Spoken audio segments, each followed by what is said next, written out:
morning everyone. We have been working to make public data accessible from the government end to improve decision making and from the citizen end to enhance the participation in process of governance. One of the first projects that we have been doing, as I was again mentioning, was in budget data. And state of Assam particularly has been exemplary in working with us. We have been working with them since 2018. And in 2019, state of Assam became among the first Indian states to commit to publishing machine-readable budget data every year, and since then they have been doing that. So for us, obvious next step was to explore wider fiscal flows in Assam's financial system. So from moving to budget commitments, we started tracking the expenditure as seen through public procurement data. So public procurement data is a large chunk of government spending. In India, on an average, around 30% of government GDP gets spent as public procurements, or what is more commonly known to us as government tenders. So we work with finance department to see how we can map this public tenders published by Government of Assam into international data standards, which are called open contracting data standards, to publish it in open access form so that people not just of the region but across globe can analyze public procurement's trend in Assam and work with certain key performing indicators to assess the opportunities, performance, get maximum value of money and participation. So we started this initiative called Open Contracting India. So one part of, along with our partners that Gaurav was mentioning, Open Contracting Partnership, and so now, after publishing data, our next thought was how actually this data can be used in actual decision making. And of course, because this is the state of Assam, you know better than I do, most of you, because floods in Assam has been core of a lot of different crises. So this is almost an average annual devastation caused by floods in Assam. This year alone, in past few months, we've been seeing unprecedented images of havoc and disruptions caused to lives, and over 190 human fatalities as well caused by floods. We started looking at what kind of data can actually help decision making in flood response and management, and how can we link procurement data to them, because data in a single isolation can only help you to a particular degree, but it has to be read along different processes. And we realized flood management in itself is a gigantic task undertaken, which involves multitudes of government and non-government bodies, which are operational across different scales. So in case of Assam, Assam State Disaster Management Authority becomes a nodal agency, but then we have different line departments who undertake different kinds of action. For example, PWD or Water Resource Department or PWD Roads and Highways. And again, the decisions happen from central to state to district to revenue circle to village levels. So of course, data as well is collected across states and across bodies. So when we started looking at flood data, we realized there's nothing like flood data to begin with. But there's so many different kind of data that helps paint us a complete, relatively better picture of floods and what goes on over there. But to a common person, when we think about floods, we usually focus on satellite and spatial data because it helps us see historically and also work on certain kind of modeling. Or what we see in news reports and common conversations around it, that is a particular kind of data set which talks about how the floods have damaged and affected lives and livelihoods. Similarly, we talk about how government has responded, what kind of work NGOs have done. So we talk about relief measures, and we also talk about long-term resilience building. So a lot of different kinds of action together formed this idea of flood data. So what we proposed was to create an ecosystem of such data so that not just us, but government bodies, interested people, enterprises, think tanks, all can actually together co-create possible solutions which are better informed. So we started working with satellite and weather data. They enable us developing systems like early warning systems, flood prediction modeling, but again this is one category of data. Then we, of course, how flood reacts with human settlements become very important and depends on socioeconomic factors. For example, vulnerability in terms of deprived household, access to infrastructure, which is the next category. What is the density of hospitals or shelters or schools or roads in different areas. And these are all projections and hypotheses, but what is one of the most important thing, and again, exemplary thing that Assam is setting is recording damages data. Assam is among the first states in India which is recording on a daily basis the extent of damages caused during floods, which can be accessed by public through a system called FRIMS, which is present on the ASDMA website. So that becomes again another important data set that adds ground truth to the understanding of our data. And finally, how government responds to flood, which can be seen in terms of actions taken, large infrastructure project. And one of the ways to track is through expenditure. What kind of funds are circulating when we are trying to address the floods.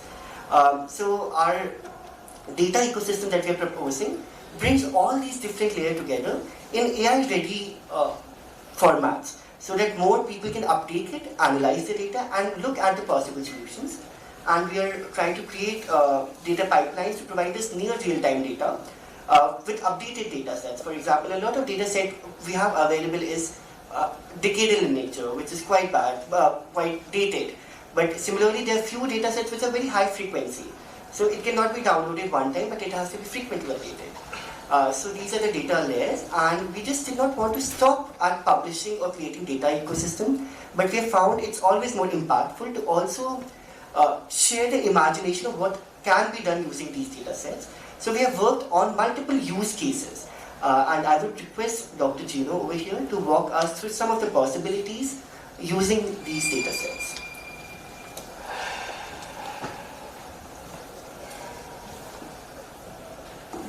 Thank you, Kabir. So we have explored few possibilities that can be done with the data that we have curated. The first one being flood prediction modeling. Since we have the first layer that we took in our study for IDEA-FRM to prepare an intelligent data ecosystem model for Assam was to collect the inundation data of all the previous years. And the next step that we did was to understand what are the flood conditioning factors, collect the images from both satellite imagery and also from other sources, and collate it together and understand how a triggering factor like rainfall data or how the river water levels can help in predicting the floods. So we ourselves had gone ahead and used a support vector machine to prepare a flood prediction model, which will help us understand which is the areas which are relatively more prone to floods using weather forecasts from MOSDAQ. The second use case that we could do is from the procurement data. So government of Assam is one of the few states in India where the public procurement is published online, and this data, and we have taken this data, taken out only the tenders which are related to floods, so that we will be able to understand how much money is being spent for flood related infrastructure or damages that have been caused due to floods. And we see that there are over 4,000 tenders which value more than 10,000 crores.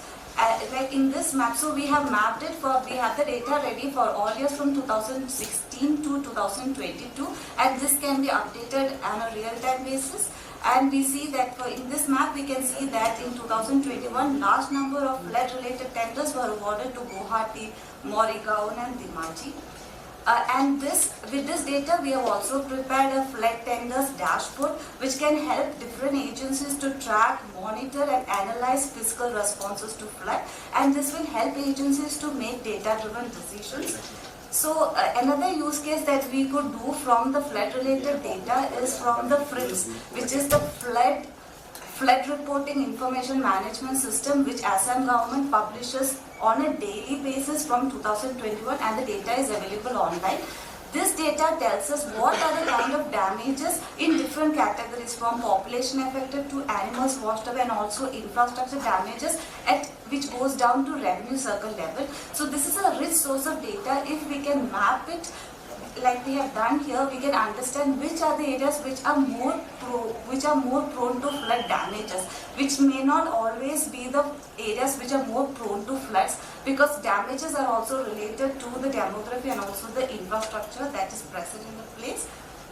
And the last and the place where we could find the best use case is to understand how the resource can be allocated when we compare the amount of funds that has been released by the government to the actual damages that has happened in that place. So we find that there are areas where there are high damages but there is low fund that is relieved. So these are the revenue circles such as Saktabari in Barpeta, Kalgachi in Barpeta, Chenga in Barpeta. These are areas where there relatively the damage is more but the fund released is less, and then there are also other places where the fund released is relatively more but the damage is relatively less compared to the state. So if we can map, when we map these data sets from this repository that we have created, we can identify the areas where the resource allocation can be directed in a data-driven manner. And the last thing that we have done is, since we have data starting from the factors that are conditioning the floods to the amount of money that government spends, we have used all this data, we have fed it into a structural equation model to understand how different areas are prepared to floods and understand the relationship between the flood impact, the conditioning factors to the preparedness, which is measured using the government expenditure. And what we have found out from it is that flood impact, so here we can see what is the relation. Here we have plotted the areas where the flood impact is high but the preparedness is comparatively low. Here the preparedness is defined in terms of how much money has been spent by the government in flood related damages or flood related infrastructure. So and also we understood that we could, from the model we could see that it is access to infrastructure and the flood proneness which has the most impact on the preparedness. So this will also help us identify whether there are any regions where where government has to spend more just because there is because of lack of infrastructure, and this will help government to make again data-driven decisions combining all the layers together. So now I request Kabir to come back and explain certain limitations that we had faced while working with this data. Thank you, Tino. Of course, because these are work in progress which need to be continuously also parallelly advocate for certain better practices, there are a lot of limitations which emerge in model when we talk about it. So as initially mentioned, all the data is recorded across different scales by different bodies. So not all the data sets that we collated could be integrated as a part of model. Then significant part of the data could not be mapped to model again because they are missing unique IDs. So a lot of data points are there which cannot be mapped to, just as an example, to particular locations because that is not how the data might be captured.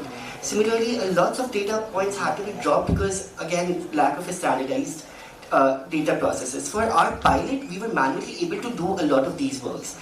But if we are going to scale the model, parallelly we need to work on the way we capture data. And one of the important factor to see over here is that things like flash floods and urban floods are completely different concept which depends on parameter which is beyond capturing for us. So that is difficult to account for.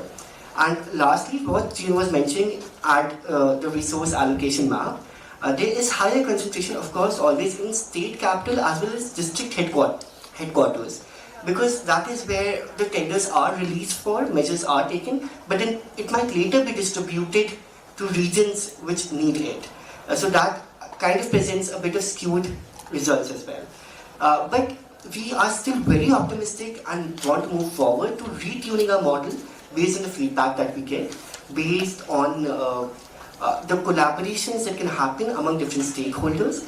We would love to hear more about how these use cases can be evolved into more actionable, more precise results. So moving forward, we would love to see more collaborations with different stakeholders. We would love to retune the model. We would love to develop something which could be adopted for actual decision making by the authorities. At the same time, we have been working with different departments and we realize a very important aspect of increasing data and tech capacity as well.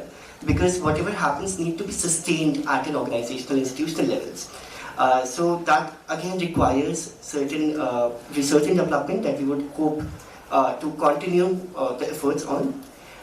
Again, ultimately we hope this all yields into data-driven planning when it comes to disaster response and mitigation across different scales, which is something which already happens to a large degree, but it can be enhanced when we use data to come to particular informed results, taking into point all different aspects of the ecosystem that we just mentioned. Thank you.